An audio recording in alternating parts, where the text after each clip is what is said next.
Montero Ferreiro dirigirà avui la final de l'Històrics, un partit especial, no perquè sigui la final de l'Històrics, que ja ho és prou, sinó perquè serà el teu últim partit arbitrant. Com et sents a les portes d'aquest últim partit? Doncs molt content. O sigui, sí que és veritat que és una trajectòria llarga, per mi almenys, de 17 anys, i o sigui, és un gran lloc per acomiadar-se, la veritat.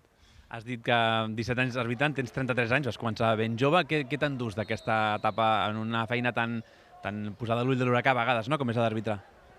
Pues molta formació personal, la veritat, i sobretot les persones que he conegut. O sigui, realment aquest camí amb els companys que tinc, amics i tal, que potser també estaran avui aquí, pues realment és el que em quedaria. Has arbitrat a segona federació i a segona divisió B abans que es convertís en segona federació.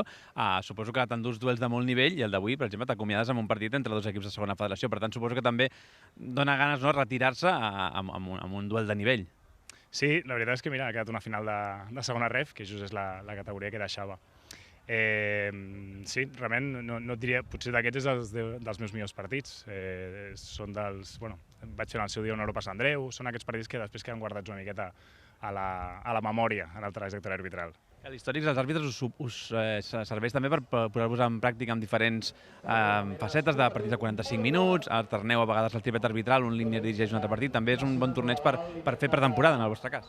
Sí, en aquest cas, en concret per mi, serà com un final, però és veritat que va molt bé per l'inici de temporada dels àrbitres. Per realment els amistosos, a vegades, potser els hi falta una miqueta d'intensitat, i aquest és un torneig sèrio de pretemporada en el qual ja realment has d'arbitrar ja posant-te les piles.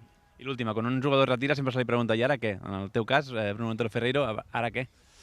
Doncs ara intentaré fer no un pas cap enrere, sinó un pas cap al costat i fer una altra funció en el comitè, ajudant d'alguna altra forma. A veure què trobem. Perfecte, doncs moltes gràcies i molta sort en el futur. A vosaltres, que vagi molt bé.